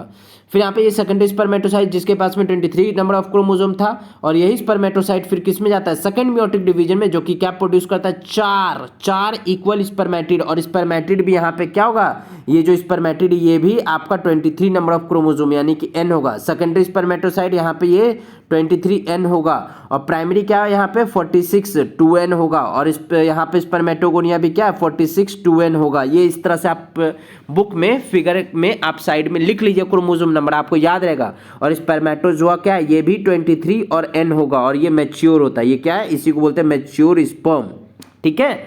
आई बात समझ में, ये चीज क्लियर हो गया, स्पर्मेटोजोआ को ही स्पर्म कह रहे हैं, स्पर्मेटोजोआ को ही स्पर्म कह रहे हैं, आगे बात समझ में, ये चीज क्लियर हो गया चीज। और ये कौन सा प्रोसेस, अब ध्यान से सुनिएगा, जब स्पर्मेटिड से स्पर्मेटोजोआ बना, जब स्पर्मेटिड से स्पर्मेटोजोआ बना, तो इस प्रोसेस को हम लोग कहते हैं स्पर्मियोजेनेसिस। क्या बोलते हैं इसको, स्पर्मियोजेनेसिस। ध्यान से सुनिए, इस लाइन को एकदम एकदम दिमाग में घुसा लीजिए। स्पर्मेटिड से, ये 1 नंबर का बोर्ड में भी पूछता है, एमसीक्यू में भी पूछ सकता है, इस चीज को याद रखिएगा। जब स्पर्मेटिड से स्पर्मेटोजोआ बना तो उसको स्पर्मियोजेनेसिस कहते हैं। और आफ्टर स्पर्मियोजेनेसिस के, जो कि क्या है, तुरंत आफ्टर स्पर्मियोजेनेसिस, जैसे ही स्पर्मियोजेनेसिस हुआ तो जो स्पर्म है तुरंत तो निकल के भाग नहीं जाता है, तो उसको वो क्या है, उसका जो सर है, देख रहे हैं यहाँ पे, ये जो हेड है, ये जो हेड है इसका, ठीक है, ये हेड घुसा रहता है। ये हेड कहाँ घुसा रहता है भाई साहब, तो ये हेड जो है आपको दिख रहा है, ये सर्टोली सेल में घुसा करके रखा है। क्यों, क्योंकि इसको कुछ टाइम तक के लिए क्या, न्यूट्रिशन चाहिए। क्या चाहिए इसको, न्यूट्रिशन चाहिए। आगे बात समझ में, इसको कुछ टाइम तक न्यूट्रिशन चाहिए, और इसी प्रोसेस को कहते हैं स्पर्मिएशन। क्या बोलते हैं इसको, स्पर्मिएशन, ठीक है। यहाँ पे क्या दिख रहा है, finally release from, sorry spermiation नहीं, इसको यहाँ पे ये सर्टोली सेल आपको दिख रहा है, ये बिकम सर्टोली सेल में इम्बेड हो गया। अब फाइनली जब ये रिलीज करता है, सेमनीफेरस ट्यूब्यूल से जब ये बाहर निकलता है स्पर्म, तो इसको स्पर्मिएशन बोलते हैं, ठीक है। इसको हम लोग क्या बोलते हैं, स्पर्मिएशन। ये वाला नहीं होगा, ये वाला यहाँ पे गलत एरो दे दिया हम आपको, एरो इसमें होगा, ठीक है। ये जो एरो है ये सर्टोली सेल, इसको बता रहे हैं, ठीक है। और जब यही स्पर्म जो है, स्पर्मेटोजोआ जब बाहर निकलता है मैच्योर होकर के, तो इस प्रोसेस को हम लोग क्या बोलते हैं, स्पर्मिएशन। क्या बोलते हैं इसको, स्पर्मिएशन कहते हैं, ठीक है। आया बात समझ में। अब देखिए यहाँ पे क्या बोल रहा है भाई, पूरा तामझाम, ये पूरा का पूरा तामझाम शुरू कैसे होता है, तो ये स्पर्मेटोजेनेसिस शुरू होता है एट द एज ऑफ, कब, प्यूबर्टी में, 14 साल से शुरू हो जाता है। क्यों, क्योंकि भाई जो gonadotropin releasing hormone 11th class में पढ़े हुए, ये चीज जो GnRH है वो हाइपोथैलेमिक हार्मोन यानी हाइपोथैलेमस से निकलना शुरू होता है। फिर ये हाइपोथैलेमस से GnRH निकल के जाता है पिट्यूटरी ग्लैंड के पास में। पिट्यूटरी ग्लैंड 2 तरह का हार्मोन निकालता है, जिसको एक ठोक ल्यूटिनाइजिंग हार्मोन कहते हैं और एक ठोक को FHS फॉलिकल स्टिमुलेटिंग हार्मोन कहते हैं। ध्यान से सुनिएगा, जो LH हार्मोन है वो लैडिक सेल पे काम करता है, और लैडिक सेल फिर क्या निकालता है, एंड्रोजेन। क्या निकालता है भाई साहब, एंड्रोजेन निकालता है। एंड्रोजेन में कौन सा, एंड्रोजेन, तो एंड्रोजेन का मतलब हो गया यहाँ पे कौन सा हार्मोन, तो टेस्टोस्टेरोन। कौन सा, टेस्टोस्टेरोन। आया बात समझ में एक चीज, ठीक है। और यही एंड्रोजन जो कि क्या मतलब मदद करता है, ये मेल हार्मोन हो गया, इसी को हम लोग क्या बोलते हैं, मेल हार्मोन कहते हैं, इसको हम लोग क्या बोलते हैं, मेल हार्मोन। और यही मेल हार्मोन जो कि स्पर्मेटोजेनेसिस करवाता है। और FHS सर्टोली सेल पे वर्क करता है। ध्यान से सुनिएगा, FHS वर्क करता है सर्टोली सेल पे, FHS वर्क करता है सर्टोली सेल पे, और LH वर्क करता है लैडिक सेल पे। और ये दोनों सेल कहाँ होता है, ये दोनों का दोनों सेल सेमनीफेरस ट्यूब्यूल में होता है। एक एक बात जो बताते हैं उस चीज को साइड में लिख भी लीजिएगा, ओके। ये चीज क्योंकि मेरे पास ब्लैक बोर्ड ऐसा है नहीं तो बताने में थोड़ा सा हमको दिक्कत होता है, ओके। तो फ़ोन पे ही बताने में तो आप लोग का सहयोग रहा, अच्छे से आप लोग सपोर्ट करेंगे, शेयर करेंगे तो भाई साहब हम भी वहाँ तक पहुँचेंगे आप लोगों की दुआ से। तो आप लोग अपना दुआ ज़रूर दीजिएगा मेरे प्यारे पढ़ने वाले सहपाठियों, ठीक है, मेरे दोस्तों, मेरे बच्चों, ठीक है ना। तो उम्मीद करते हैं कि आप देखिए, एक टीचर के लिए कि स्टूडेंट, उसका बच्चा, दोस्त, ठीक है, एवरीथिंग हम लोग उसको मतलब क्या है अपना बोल सकते हैं कि आपसे कुछ हमें सीखने मिलता है, हमसे आप सीखते हैं। ऐसा नहीं, न ज्ञान तो किसी से भी ले सकते हैं, छोटा बड़ा कोई भी हो, तो इसीलिए हम ऐसा बोल देते हैं, ठीक है ना।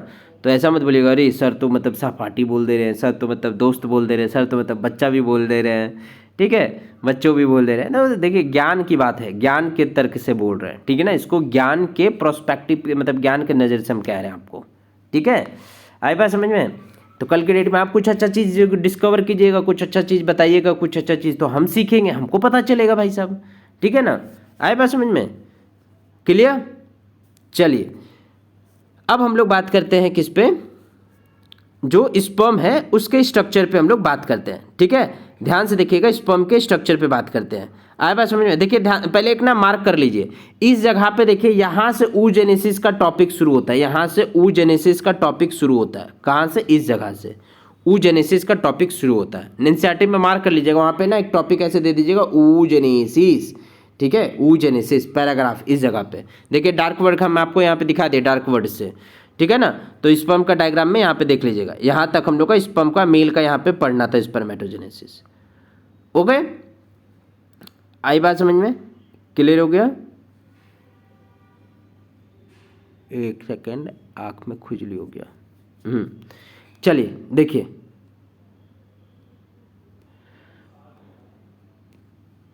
अब क्या है यहाँ पे आपको दिख रहा है ये स्पर्म, ठीक है, बहुत सुंदर। एनसीईआरटी का ये वाला डायग्राम आप एकदम याद रखिएगा, ये आपको एग्जाम में पूछेगा, ठीक है, पूछेगा मतलब पूछेगा, ठीक है। ये चीज़ आप याद रखना है, एकदम अपडेटेड ये डायग्राम है एनसीईआरटी का। आपको दिख रहा होगा इसमें जो ऊपर वाला पोर्शन है, इसमें पहले आपको तो ये हेड हो गया, ये मिडिल पार्ट हो गया, ये इसका टेल हो गया। ध्यान से सुनिएगा, जो ऊपर में ये प्रेजेंट है इसका प्लाज्मा मेम्ब्रेन, सर के ऊपर में प्रेजेंट है एक्रोजोम, बताता है एक्रोजोम का फंक्शन, ये इंपॉर्टेंट आपका एक्रोजोम।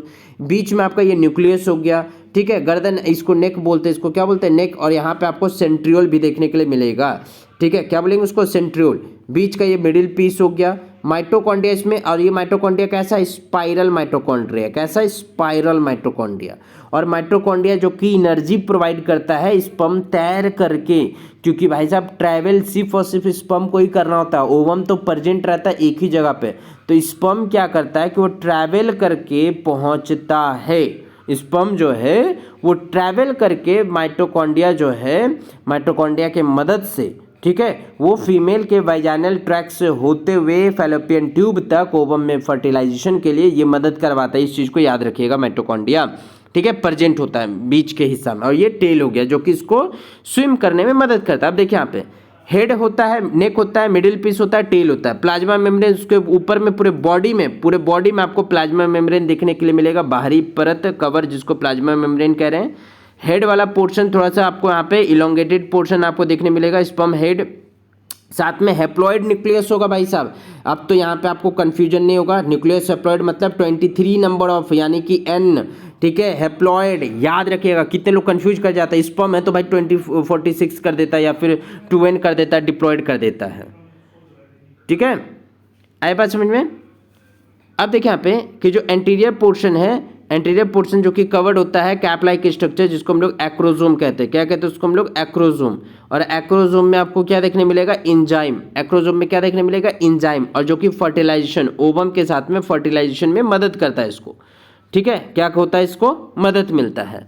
आई बात समझ में? मिडिल पीस हो गया जिसमें आपको न्यूमरस माइटोकॉन्ड्रिया देखने मिलेगा जो कि एनर्जी प्रोड्यूस करता है मूवमेंट ऑफ टेल के लिए, फैसिलिट यहाँ पे फैसिलिट स्पर्म मोटिलिटी। ठीक है, स्पर्म मोटिलिटी और फर्टिलाइजेशन के लिए मदद मिलता है। और ध्यान से सुनिएगा, एक बार में जब इंसान यहाँ पे क्या है, एक बार में जब स्पर्म को बाहर निकालता है अपने बॉडी से तो उसको बोलते हैं ह्यूमन मेल एजाकुलेट। तो जब वो एजाकुलेट करता है तो एक बार में वो 200 से लेकर के 300 मिलियन स्पर्म्स को वो क्या करता है, एक क्वाइटस के दौरान में बाहर निकालता है। ठीक है, एक क्वाइटस के दौरान में वो क्या करता है, उसको बाहर की ओर रिलीज करता है। आया बात समझ में? क्लियर हो गया? क्वाइटस का मतलब होता है संबंध बनाना। ठीक है, जनरली हम लोग उसको लोकल लैंग्वेज में या फिर सेक्स भी कह सकते हैं, या तो सेक्स वैसे थोड़ा सा उससे बेटर आप बोल सकते हैं सेक्सुअल कांटेक्ट। उसको क्या कह सकते हैं? सेक्सुअल कांटेक्ट कह सकते हैं। ठीक है, उसको हम लोग क्या बोल सकते हैं? सेक्सुअल कांटेक्ट कह सकते हैं।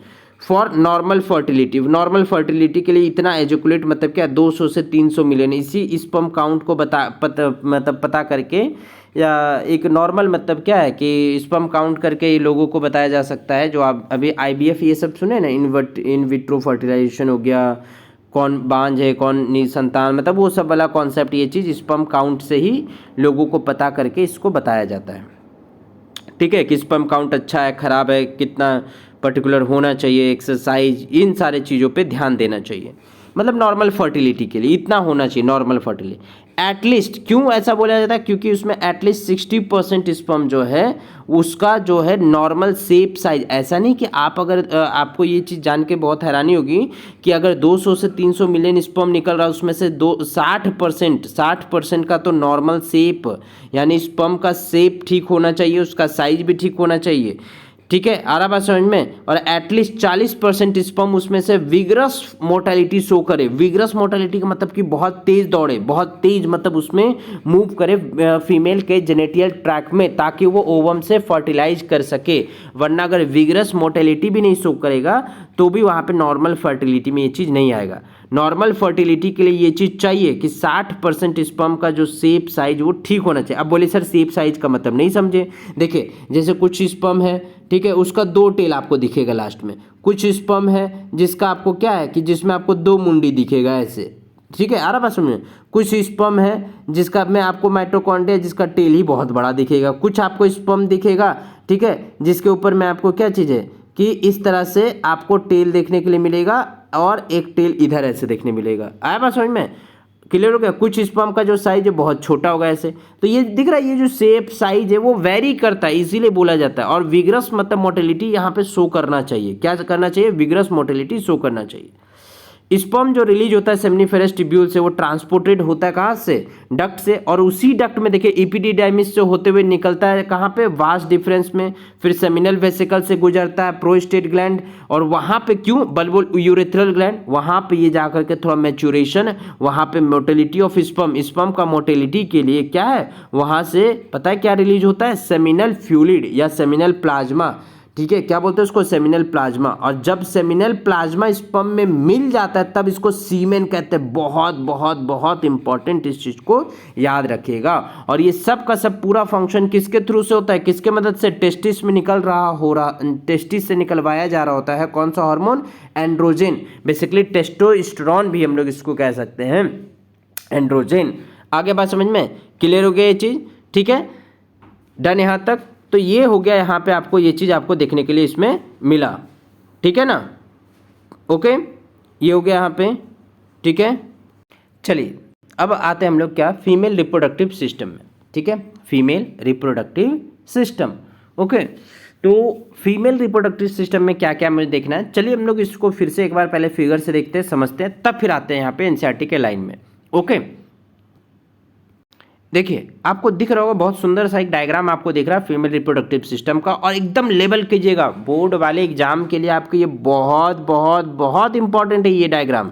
ठीक है, हद से ज़्यादा इंपॉर्टेंट है, याद रखिएगा इसको। क्या है? ये बहुत इंपॉर्टेंट है, इस चीज़ को कभी भूलना नहीं है बोर्ड एग्जाम वाले। अब देखिए यहाँ पे आपको दिख रहा होगा, ये यहाँ पे आपको दिख रहा, पहले यहाँ पे से देखिए, ये हो गया वेजाइनल, ठीक है, ये हो गया वेजाइना, ठीक है, आया बात समझ में। इसी वेजाइनल पैसेज में स्पर्म को रिलीज किया जाता है, किसके द्वारा, पेनिस के द्वारा, ठीक है। इसी वेजाइनल क्या है, ट्रैक में आपको वेजाइनल यानी जिसको हम लोग बर्थ कैनाल भी कहते हैं, इसको हम लोग क्या है, बर्थ कैनाल भी कह सकते हैं, बर्थ कैनाल, आया बात समझ में। और स्पर्म यहाँ पे रिलीज होता है इसी से इसी सर्विक्स से होते हुए ये स्पर्म आगे मूव करते हुए इस फैलोपियन ट्यूब में पहुंचता है, जिसको यूट्राइन ट्यूब भी कहते हैं या तो फैलोपियन ट्यूब भी कहते हैं। क्या कहते हैं, यूट्राइन ट्यूब या फैलोपियन ट्यूब, ओके। ये बीच वाला जो पोर्शन इसको यूट्रस कहते हैं, क्या कहते हैं, इसको यूट्रस कहते हैं। आगे बात समझिए, इसी यूट्रस में आपको 3 लेयर दिखते हैं दीवार के, क्या दिखते हैं, दीवारों को यहाँ पे बेसिकली टिश्यूज के लिए। ये जो सबसे बाहर में होता है इसको हम लोग बोलते हैं पेरीमेट्रियम, क्या बोलते हैं इसको हम लोग, पेरीमेट्रियम, ठीक है ना, इसको हम लोग क्या बोलते हैं, पेरीमेट्रियम कहते हैं। ये आपको दिख रहा है बीच में, बीच वाला को हम लोग बोलते हैं, मिडिल लेयर को हम लोग मायोमेट्रियम, ठीक है, बीच वाला को हम लोग बोलते हैं मायोमेट्रियम। और सबसे अंदर में जो बनता है इसको हम लोग बोलते हैं एंडोमेट्रियम कहते हैं, इसको हम लोग क्या बोलते हैं, एंडोमेट्रियम लेयर कहते हैं। आगे बात समझ में चीज, ये वाला रीजन को हम लोग फंडस कहते हैं, ये जो उठा हुआ रीजन होता है फीमेल का जेनिटल ट्रैक्ट का, फीमेल रिप्रोडक्टिव सिस्टम में, इसको हम लोग फंडस कहते हैं। क्या बोलते हैं इसको हम लोग, फंडस। ये हो गया आपको ओवरी दिख रहा है, ये क्या दिख रहा है आपको, ये ओवरी दिख रहा, और इसी ओवरी में डेवलप होता है ओवम, क्या डेवलप होता है, ओवम, याद रखिएगा, ठीक है ना। ये हो गया ओवरी, ये हो गया फेमरी, ठीक है, फैलोपियन ट्यूब, आया बात समझ में। और चलिए हम लोग यहाँ पे अब इसको डायग्राम को थोड़ा और बेसिक यहाँ पे क्या है, मतलब अच्छे से इसको समझने की कोशिश करते हैं। ये हो गया पेल्विक रीजन, ठीक है, ये हो गया हम लोग का पेल्विक, ठीक है, ये हो गया पेल्विक। अब यहाँ पे क्या है, ये आपको दिख रहा है वेजाइनल ट्रैक, यहाँ पे वेजाइना, ठीक है, ये सर्विक्स आपको दिख रहा है, ये यूट्रस, ये ओवरी और फैलोपियन ट्यूब, ठीक है, ये चीज आया बात समझ में। ये हो गया यहाँ पे फैलोपियन ट्यूब, ओवरी भी यहाँ पे पेयर में, जैसे टेस्टिस आपको पेयर में दिखता है, ओवरी भी यहाँ पे क्या पेयर में आपको देखने के लिए मिलेगा। अब यहाँ पे इस चीज को जान लीजिए ध्यान से, ये हो गया आपको यहाँ पे क्या दिख रहा है, ये आपको दिख रहा है जो बाहर के तरफ में टिश्यू का जो लेयर आपको दिख रहा है, बाहर वाला, आउटर वाला, उसको बोलते हैं लेविया मेजोरा, ठीक है, क्या बोलते हैं उसको, लेविया मेजोरा। और ये अंदर के तरफ में इन फोल्ड वाला जो टिश्यू लेयर है इसको हम लोग क्या बोलते हैं, लेबिया माइनोरा, क्या आपको दिख रहा है, लेबिया माइनोरा। ये मॉन्स प्यूबिस, जिस पे आपको क्या प्यूबिक हेयर्स का ग्रोथ देखने के लिए मिल सकता है, प्यूबिक हेयर, ठीक है, क्या देखने मिलेगा, प्यूबिक हेयर, ठीक है। और यहाँ पे आपको कैसा टिश्यू देखने मिलेगा, फैटी, कैसा देखने मिलेगा, fatty cushion like, fatty cushion like tissues देखने मिलेगा। ये क्लाइटोरिस जो कि क्या है, मेल के मतलब जैसे इसको हम लोग फीमेल पेनिस भी कहते हैं, इसको हम लोग क्या बोलते हैं, फीमेल पेनिस भी कहते हैं, इसको फीमेल पेनिस कहते हैं। ये आपको दिख रहा है यूरेथ्रल, अब ध्यान से मेरी बात सुनिएगा, फीमेल में यूरेथ्रल ओपनिंग अलग होता है, फीमेल में यूरेथ्रल ओपनिंग अलग होता है, यूरिन पैसेज के लिए रास्ता अलग होता है, और बर्थ कैनाल के लिए जो रिप्रोडक्टिव ट्रैक होता है वो अलग होता है। ये आपको दिख रहा है क्या, रिप्रोडक्टिव, यहाँ पे वेजाइनल ओपनिंग दिख रहा है आपको, और इसी वेजाइनल ओपनिंग में आपको ये जो लेयर आपको देखने के लिए मिल रहा है इसको हम लोग कहते हैं क्या, इसको हम लोग हाइमेन कहते हैं। बेसिकली हाइमेन को वर्जिनिटी से लोग लिंक करते हैं, बट ऐसा क्या है कि किसी किसी में आपको जो हाइमेन है, हाइमेन आपको डिफरेंट आपको देखने के लिए मिल सकता है। हाइमेन इसलिए बता रहे हैं यहाँ पे क्योंकि एनसीईआरटी में है आपका, ठीक है, ये फिगर भी डायग्राम भी इसलिए दिखा रहे हैं क्योंकि आपका ये एनसीईआरटी में डायग्राम है, बिल्कुल है, इसका लेबलिंग पूरा दिया हुआ है, आए बात समझ में, बस फिगर नहीं दिया हुआ है। तो हाइमेन जो है ना, आपको हाइमेन कैसा देखने मिल सकता है, किसी में जो हाइमेन है वो आपको क्या है, पूरी तरीके से इस तरह से देखने के लिए मिलेगा कवर्ड, किसी में आपको थोड़ा सा रैप्चर आपको देखने मिलेगा, किसी में हार्ड, किसी में सॉफ्ट या हाइमेन देखने के लिए आपको मिल सकता है। हाइमेन बेसिकली स्पोर्ट्स में ड्यूरिंग खेलने कूदने या बहुत ज़्यादा मतलब क्या है साइकिलिंग या इस तरीके से मतलब क्या है हाई जर्क ऑफ से, मतलब एक तरह से एनसीईआरटी में एक पैराग्राफ है उससे हम लोग पढ़ेंगे तो वहाँ पे आपको क्लियर होगा। तो हाइमेन को ऐसा मतलब एनसीईआरटी में नहीं बोला गया है कि लिंक कर सकते हैं वर्जिनिटी से, ठीक है, आई बात समझ में ये चीज़। बट यहाँ पे हाइमेन जो है एक तरह का मेम्ब्रेनस कवर होता है जो कि आपको कहाँ देखने मिलेगा, वेजाइनल के ओपनिंग से पहले, ठीक है, वेजाइनल ओपनिंग से आपको क्या है पहले वहाँ पे आपको देखने के लिए मिल सकता है। आई बात समझ में। चलिए अब हम लोग क्या है चलते हैं एनसीईआरटी के लाइन में। ओके, देखिए यहाँ पे आपको यहाँ पे दिख रहा होगा जो फीमेल है, फीमेल में भी आपको क्या है कि ओवरी देखने के लिए मिलेगा पेयर में, ओविडक्ट भी पेयर में, यूट्रस यहाँ पे आपको देखने मिल रहा है, यूट्रस जो कि एक होता है, यूट्रस पेयर में नहीं होगा, ठीक है, एलोंग ओवरी एलोंग विथ क्या यहाँ पे ओविडक्ट, 2 फैलोपियन ट्यूब देखने मिलेगा, यूट्रस हो गया, सर्विक्स हो गया, वेजाइनल पैसेज आपको देखने मिला, वेजाइना, ठीक है, और यहाँ पे and external genitalia, external genitalia पे कहाँ पे ये located in pelvic region, pelvic region में आपको देखने मिलेगा। साथ में मेमरी ग्लैंड भी आता है, फीमेल रिप्रोडक्टिव सिस्टम में मेमरी ग्लैंड भी आता है। ठीक है, कारण क्या है, क्योंकि भाई साहब मेमरी ग्लैंड यहाँ पे इसलिए आता है क्योंकि आफ्टर बेबी के डिलीवरी के बाद में मेमरी ग्लैंड से ही तो मिल्क का फीडिंग किया जा सकता है बच्चे का। ठीक है, आया बात समझ में, क्लियर हो गया ये चीज़। और यही फीमेल रिप्रोडक्टिव, अब यहाँ पे फीमेल रिप्रोडक्टिव सिस्टम क्या क्या यहाँ पे अथी करता है मैनेज, तो female reproductive support process ovulation, fertilisation, pregnancy, ठीक है, बर्थ, चाइल्ड के, मतलब आधा से ज़्यादा काम फीमेल के ही बॉडी में होता है। मेल के बॉडी से स्पर्म का ट्रांसफर, फिर उसके बाद में बच्चे का care, pregnancy, fertilisation, ovulation, birth, child care, ठीक है, ये फीमेल के बॉडी में ही आपको देखने मिलेगा। 85% ऐसे बोल सकते हैं अधिकतर ये सारे केसेस। देखिए यहाँ पे, अब यहाँ पे क्या दिख रहा है, जो ओवरी है, ओवरी को हम लोग कहते हैं प्राइमरी फीमेल सेक्स ऑर्गन, बहुत बहुत बहुत इंपॉर्टेंट। ठीक है, इसे हम लोग क्या बोलते हैं, प्राइमरी फीमेल सेक्स ऑर्गन। ठीक है, जो कि प्रोड्यूस फीमेल के गैमेट, यानी फीमेल गैमेट, यानी बेसिकली कहने मतलब है कि जो कि क्या प्रोड्यूस करता है, ओवम, क्या प्रोड्यूस करता है, ओवम। ठीक है, और साथ में सेवरल स्टेरॉयड हार्मोन, यानी कि जिसको हम लोग ओवेरियन हार्मोन भी कहते हैं, क्या कहते हैं उसको, ovarian hormone. Ovary are located one each other side, मतलब देखिए आपको ओवरी दोनों तरफ में देखने मिलेगा, लोअर एब्डोमेन के हिस्सा में दिखाएं भी। एक ओवरी का जो लेंथ होता है, लेंथ इंपॉर्टेंट है भाई साहब, ये लेंथ इंपॉर्टेंट है, लेंथ कितना, 2 से 4 सेंटीमीटर। ब्रेथ इसमें नहीं दिया इसलिए ब्रेथ आपको याद नहीं करना है, लेंथ आपको याद करना है 2 से 4 सेंटीमीटर, और कनेक्टेड होता है पेल्विक वॉल, यूट्रस के पास में लिगामेंट से। ठीक है, कहाँ से, लिगामेंट से वो कनेक्टेड होता है, जो अभी फिगर दिखाया था ना, जैसे ये हो गया ओवरी, यहाँ पे एक हो गया ये फंडस, फिर यहाँ पे ओवरी इधर, और ये जो है यूट्रस वाला जो वॉल है, यहाँ पे ये लिगामेंट आपको देखने मिल सकता है, इस लिगामेंट से कनेक्ट होते हैं। ठीक है, आगे बात समझ में, हर एक ओवरी पे एक थिन एपिथेलियम का लेयर होता है जिसको ओवेरियन स्ट्रोमा कहते हैं। क्या बोलते हैं उसको, स्ट्रोमा। और यही स्ट्रोमा, अब अगर उस ओवेरियन को इंक्लूज, ठीक है, उसको काटेंगे, दो जोन में आपको देखने मिलेगा, पेरिफेरल कॉर्टेक्स और इनर मेडुला। इसको ओवरी का डायग्राम में हम बताएंगे, ओवरी का डायग्राम में बताएंगे, आया बात समझ में, डोंट वरी, ओवरी का डायग्राम में हम पक्का बताएंगे इसको, पेरिफेरल कॉर्टेक्स और इनर मेडुला किसको कहते हैं, इस चीज़ को। आया बात समझ में, क्लियर हो गया ये चीज़। अभी हम लोग आगे बढ़े, अभी यहाँ पे आपको दिख रहा होगा ये फीमेल का रिप्रोडक्टिव, थोड़ा ब्लर है, एक सेकंड, हाँ, फीमेल का आपको सेक्शनल व्यू दिख रहा होगा रिप्रोडक्टिव सिस्टम का। ठीक है, ये आपको साइड से आपको फिगर उससे पता नहीं चलेगा, हम आपको यहाँ पे दिखाते हैं ये वाला फिगर। ठीक है, और ये फिगर बहुत बहुत बहुत इंपॉर्टेंट है। ठीक है, इस चीज़ को एकदम गांठ बांध के चलिए, बहुत बहुत बहुत इंपॉर्टेंट। देखिए यहाँ पे इथमस आपको दिख रहा है, फैलोपियन ट्यूब आपको देखिए, ये फैलोपियन ट्यूब 3 पोर्शन में बटा हुआ है, इथमस, एम्पुला, इनफंडिबुलम, और ये हो गया फिमरी। क्या हो गया, ये फिमरी अलग हो गया, फिंगर लाइक प्रोजेक्शन, और यहाँ से जब ओवम निकलता है तो यही फिमरी इसको खींच लेता है अंदर, और ये फैलोपियन ट्यूब में भेज देता है।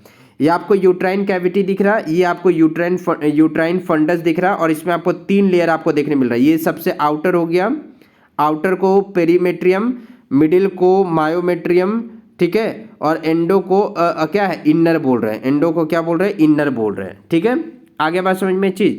आप यहाँ पे एक चीज़ याद रखिएगा कि जो यूट्रस, जो ओविडक्ट है, जिसको हम लोग फैलोपियन ट्यूब, यूट्रस, वेजाइना, ठीक है, ये सब जो कि क्या है, जिसको हम लोग क्या बोलते हैं, vagina constitute the female accessory duct, female accessory duct को ये कंस्टिट्यूट करके रखता है। फैलोपियन ट्यूब आपको याद रखना है 10 से 12 सेंटीमीटर लंबा होता है, कितना, 10 से 12 सेंटीमीटर, 10 से कितना, 12 सेंटीमीटर आपको देखने मिलेगा, मतलब कि 15 सेंटीमीटर का स्केल होता है, उसमें आप अंदाजा लगा लीजिए, 10 से 12 सेंटीमीटर।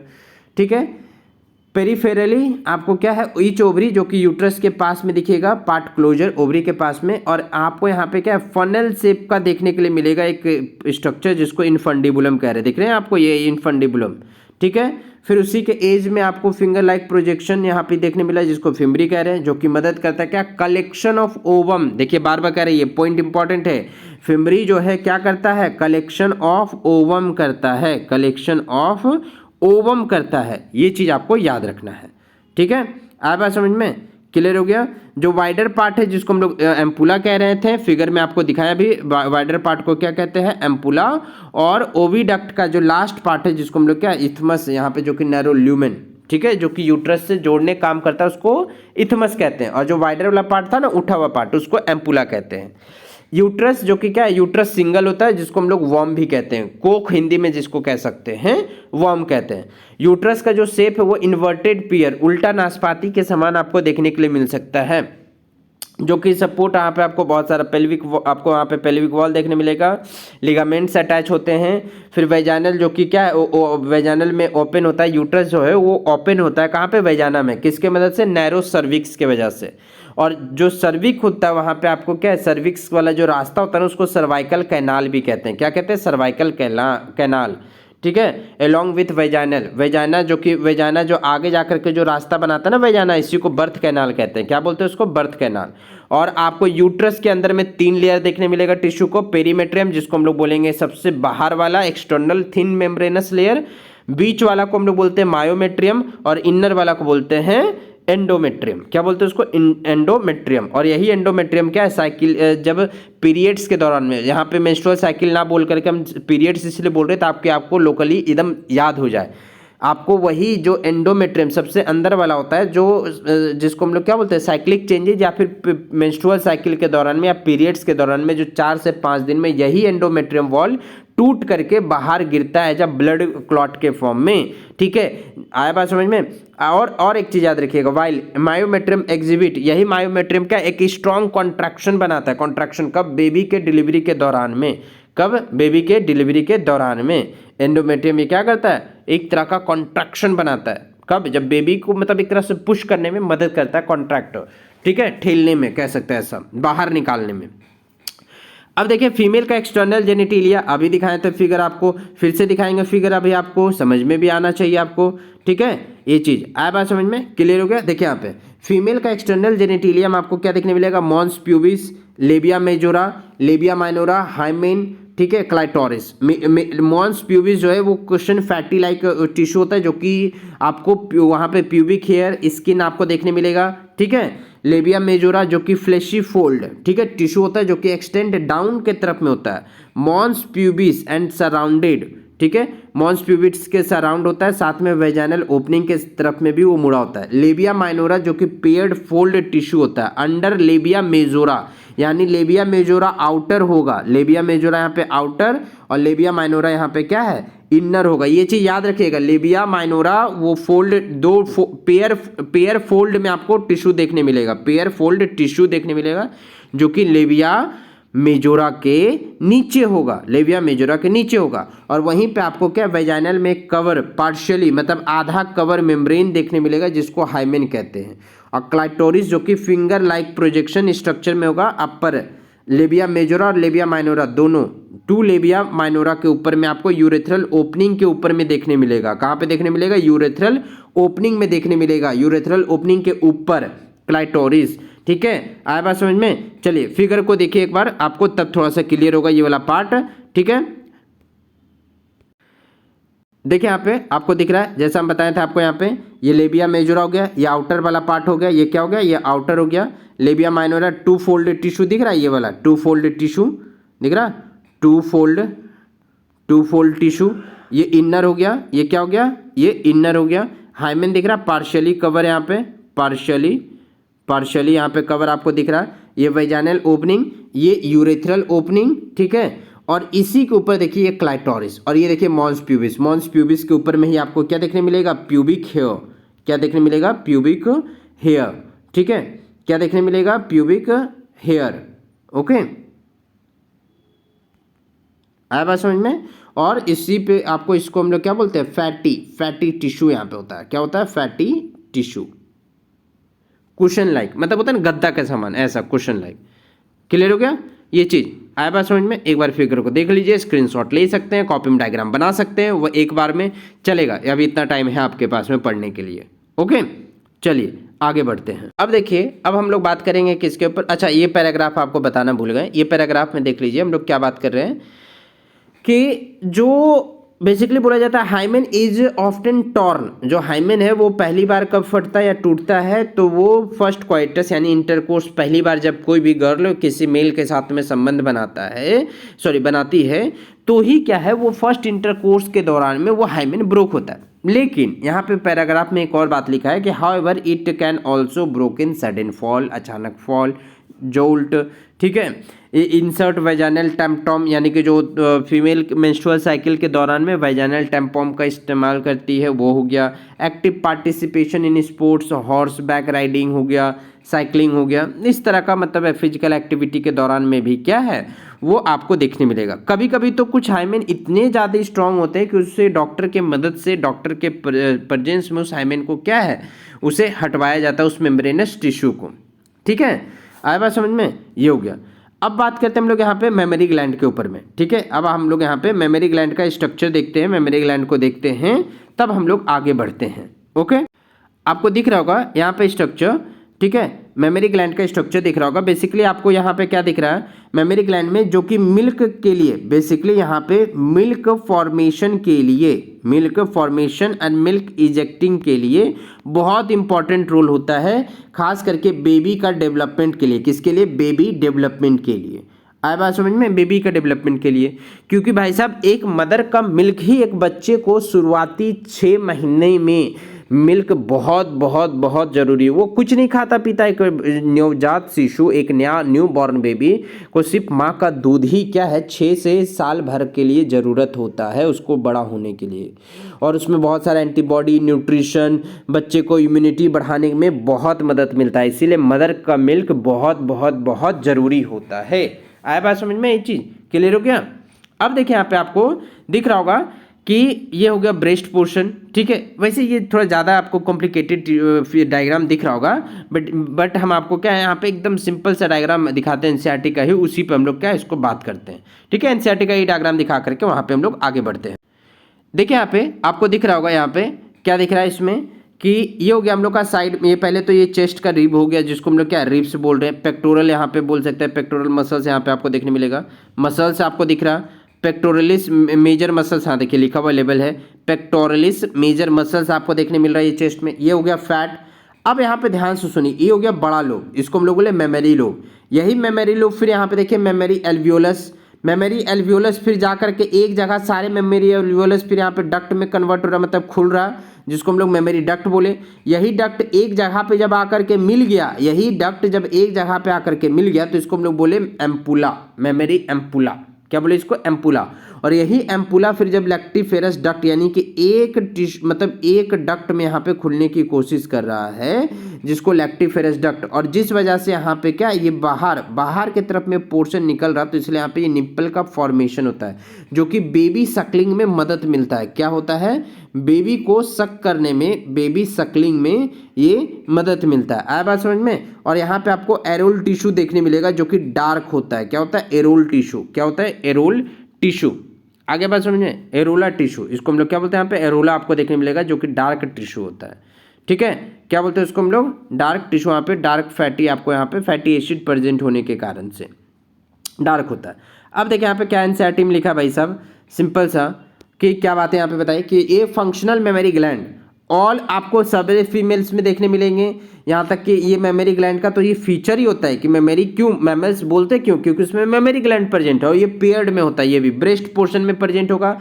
इसमें आपको ग्लैंडुलर टिश्यूज देखने मिलेंगे, अमाउंट, वेरिएबल अमाउंट, जैसे हर फीमेल में क्या है फैट जो है किसी के आपको ब्रेस्ट या मेमोरी ग्लैंड का साइज डिफर्स देखने के लिए मिल सकता है फीमेल में। कारण क्या है? फैट का, अमाउंट ऑफ फैट की वजह से ही, ठीक है। जो ग्लैंडुलर टिश्यूज है हर टिश्यूज में, मतलब क्या है, जो ग्लैंडुलर टिश्यूज है वो ब्रेस्ट में डिवाइडेड होते हैं कितना? 15 से 20 मेमोरी लोब में। कितना? ध्यान से सुनिएगा, 15 से 20 मेमोरी लोब एक में बात कर रहे हैं, ईच में, ठीक है। और वो उसी में आपको क्या है? क्लस्टर्स ऑफ सेल, उसमें क्या होता है? क्लस्टर्स ऑफ सेल्स होते हैं। मेमोरी लोब में क्लस्टर ऑफ सेल्स होते हैं जिसको बोलते हैं एल्वियोली। और यही जो एल्वियोली सेल है ये बनाता है मिल्क का, सिक्रीट करता है, मिल्क को सिक्रीट करवाता है। बहुत बहुत बहुत इंपॉर्टेंट जो एल्वियोली है, ठीक है, सेल ऑफ एल्वियोली, ठीक है, वही क्या करता है? सिक्रीट करता है। और सिक्रीट करने के बाद में कैविटी में स्टोर करता है, विच स्टोर मिल्क को क्या स्टोर करता है एल्वियोली में। और यही एल्वियोली फिर खुलता है कहाँ पे, ट्यूब्यूल में, यानी कि एक एक ट्यूब्यूल, और वो ट्यूब्यूल ज्वाइन होकर के क्या बनाता है, मेमोरी डक्ट, और मेमोरी डक्ट फिर आगे जा करके वाइडर में एम्पुला में ओपन होता है, और एम्पुला फिर कनेक्ट होकर के, सारे एम्पुला कनेक्ट होकर के लैक्टिफेरस डक्ट के फॉर्म में क्या है, निप्पल का फॉर्मेशन करता है। किसका फॉर्मेशन करता है, निप्पल का। और वही निप्पल क्या है, फिर वो बाहर निकलता है, जिसको क्या है, सकाउट, यानी कि बेबी जब उसको चूसेगा तो क्या है, मिल्क बाहर इजैकुलेट होना, मतलब बाहर बेसिकली रिलीज होना शुरू हो जाएगा। ठीक है, ये चीज़। तो ये था हम लोग किसकी बात किए यहाँ पे, मेमोरी ग्लैंड तक की बात की फीमेल रिप्रोडक्टिव सिस्टम में। अब हम लोग नेक्स्ट क्लास में oogenesis देखेंगे। क्या देखेंगे नेक्स्ट क्लास में, oogenesis, जहाँ से हम लोग इसको छोड़े थे। अब हम लोग फीमेल का oogenesis नेक्स्ट क्लास में देखेंगे। देन उसके बाद में क्या हम लोग oogenesis मेंस्ट्रुअल साइकिल देखेंगे। फिर उसके बाद में हम लोग क्या देखेंगे, menstrual cycle, fertilisation, implantation, and फिर उसके बाद में पार्चुरेशन एंड यहाँ पे embryonic development, pregnancy and embryonic development, and last में आपका पार्चुरेशन एंड लैक्टेशन देखेंगे। ठीक है, ये चीज़। तो चलिए मिलते हैं अब नेक्स्ट वीडियो में। आज का वीडियो यहाँ तक रहने देते हैं, बाकी आधा चैप्टर हम लोग नेक्स्ट वीडियो में इसको कंप्लीट करते हैं। ओके, चलिए, thank you, bye bye, good night.